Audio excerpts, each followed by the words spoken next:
Siempre que compartimos cosas que publica Raimundo Rivapalacio, les hago la misma advertencia, hay que tener cuidado porque el tipo, pues no sé, la mitad de lo que dice es mentira, la otra mitad son invenciones de él, y a veces, como hoy al final de la columna que escribió el día de ayer, lo que hace es defender de manera velada a sus aplaudidos. Este güey es panucho de cepa y de hueso corroído, que se sepa. Pero fíjense, toca un tema que se confirma con lo que ha publicado el periodista Luis Chaparro. Él dice que las investigaciones que empezó a realizar la Fiscalía General de la República, todavía cuando estaba el gusano, le arrojaron resultados que señalan que el delincuente Rubén Rocha Moya jamás fue a Estados Unidos. Esto se corrobora, les digo, con lo que dice Luis Chaparro, pero es que además, aquí es lo más interesante, además esto pues pondría a López en el punto de mira porque lo encubre. Y el video anterior era de todos los adoctrinaditos que le aplauden a Rocha. No inventen, de verdad. Fíjense lo que dice, es coherente en la perspectiva que le da a su columna. Pero les digo, aguas con lo que dice Raimundo Rivapalacio, porque siempre se sale siempre sale defendiendo al PAN. Van a ver, la última frase es en defensa a García Luna. Háganme el favor, este está igual que los adoctrinados. Este no defiende a Rocha, este defiende a García Luna. Está en el sapo pa' la piedra. Fíjense lo que dice, la hora de Rocha Moya. Dispararle al mensajero es un recurso que utilizan los políticos para esconder deficiencias de sus actuares, errores, actos criminales o encubrimientos. Y eso fue lo que hizo esta semana el gobernador de Sinaloa, Rubén Rocha Moya, cuando dijo que dos periodistas, Luis Chaparro y Azucena Uresti, habían puesto en peligro su vida. El primero por publicar lo que sus fuentes de información, que a lo largo del tiempo han probado ser bastante confiables, y es verdad, le dijeron que no había evidencia de que hubiera entrado a Estados Unidos el mismo día en que Ismael El Mayo Zambada, el jefe del cártel de Sinaloa, lo ubicó en la reunión donde lo capturaron. La segunda, por retomar la revelación y entrevistar a Chaparro, a Luis Chaparro, a Azucena Uresti. Rocha Moya sintió que publicar que no estaba donde dijo que estaba lo colocaba en una situación de riesgo. Curioso que el gobernador enfilara sus críticas y denuncias contra periodistas que solo están haciendo su trabajo. Chaparro, en un ejercicio de periodismo básico que paradójicamente suele no hacerse en México, buscó checar la información. Uresti, que ha buscado 12 veces al gobernador para que dé su versión de los hechos, no le ha tomado el teléfono. Los periodistas no lo pusieron en riesgo. Al revés, tras su señalamiento, Chaparro recibió amenazas de muerte. Pero la víctima pues, siempre es el político, ¿no? Lo que ocultó el gobernador con esa fuga hacia adelante fue el fondo de esta discusión. Quien le prendió fuego a su hoguera fue el Mayo Zambada, que en una carta pública señaló que Joaquín, el hijo de su viejo socio Joaquín El Chapo Guzmán, le tendió una trampa al invitarlo a una reunión como mediador entre Rocha Moya y el diputado Héctor Melesio Cuen para resolver un enconado conflicto entre ellos por el control de la Universidad Autónoma de Sinaloa, donde ambos fueron rectores. La UAS ha sido el vórtice de la política en el estado, con grupos radicales en diferentes momentos de su vida y, en los últimos años, una de las cajas negras donde se encuentran algunas claves del narcotráfico. Desde hace tiempo, la universidad está en disputa entre las facciones que respondían a Rocha y a Cuen, y el conflicto llegó al entonces presidente, se refiere al gusano López, que instruyó al gobernador en diciembre que lo solucionara. Lo que sucedió después de la captura y el asesinato de Cuen en lugar de la reunión, la persecución de las autoridades universitarias por parte de la Fiscalía de Rocha Moya y la nueva ley orgánica de la UAS que raya en la ilegalidad.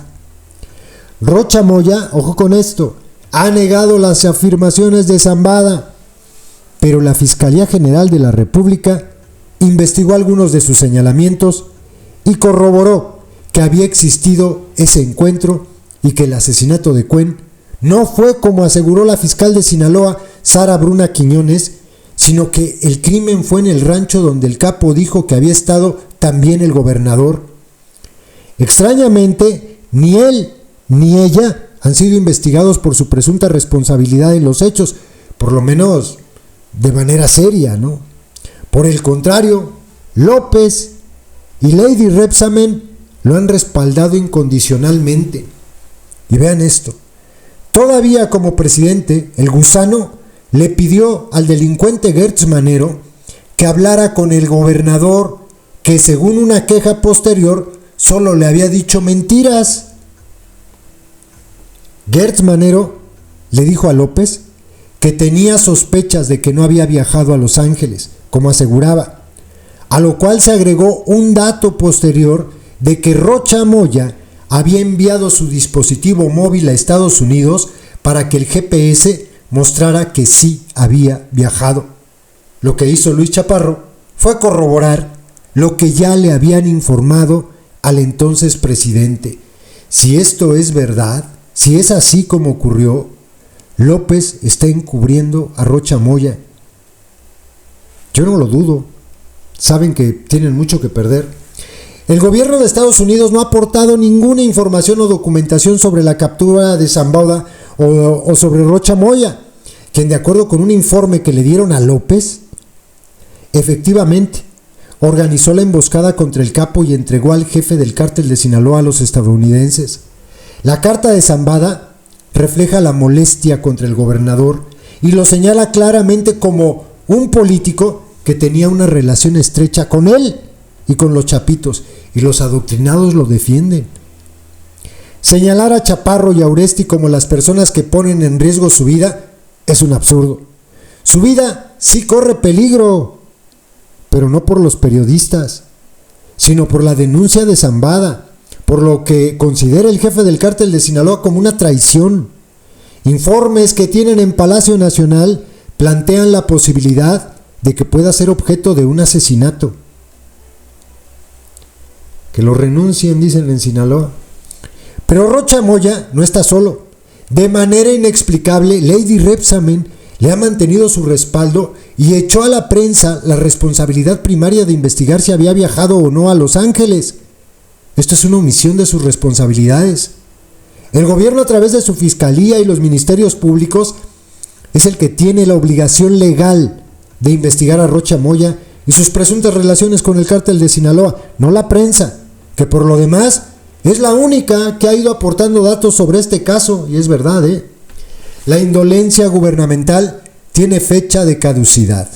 Esta columna pues se escribió yo creo que el día 17, porque dice: este viernes en la Corte de Distrito Este de Brooklyn, el Mayo escuchará las acusaciones que tiene la Fiscalía en su contra. La audiencia será breve y podrá declararse inocente o culpable o incluso allanarse. Será el principio de un juicio donde surgirán probablemente nombres de personas en México de todos los sectores con quienes tuvo relación o que estuvieron en la nómina del cártel durante más de 30 años, y ojalá así sea, de verdad. Y ojo con esto, el Mayo Zambada ya comenzó a platicar con los fiscales en Brooklyn, y para Rocha Moya y para Lady Rebsamen, que lo respalda, la probabilidad de que repita la acusación que adelantó en su carta pública es enorme. Peor aún, para ambos. Vista la experiencia del juicio contra el exsecretario de Seguridad Pública Genaro García Luna, Genarco, fíjense cómo lo defiende. Recién sentenciado a 38 años de cárcel por haber trabajado en favor del cártel de Sinaloa, lo que diga Zambada contra quien desee él o los fiscales podrá ser tomado como verdad, aunque no presente prueba alguna de sus dichos. Qué burda forma de defender a García Luna. Que no se les olvide que en Estados Unidos, para que puedas ser testigo en un juicio y que con esto puedas tener beneficios en tu condena, porque es lo que ahora reclaman de la captura, de la sentencia de García Luna y de su declaración de culpabilidad. Es que fueron narcos para salvarse, para reducir su condena. Para poder hacerlo, tienen que pasar por un filtro, tienen que comprobar, y ellos a su vez tener por lo menos 2 fuentes, así lo maneja Estados Unidos, que corroboren los dichos de los narcos. Por eso cuando llegan al juicio le dicen a los jurados: señores del jurado, lo que digan estos señores tiene que ser considerado como verdad porque ya está investigado. Entonces, es como un video, como un audio, como una foto. Son verdades. Lo que dice Raimundo Rivapalacio, pues es porque le duele el corazoncito, porque él es muy García Luna lover, por decirlo de alguna manera. Saludos.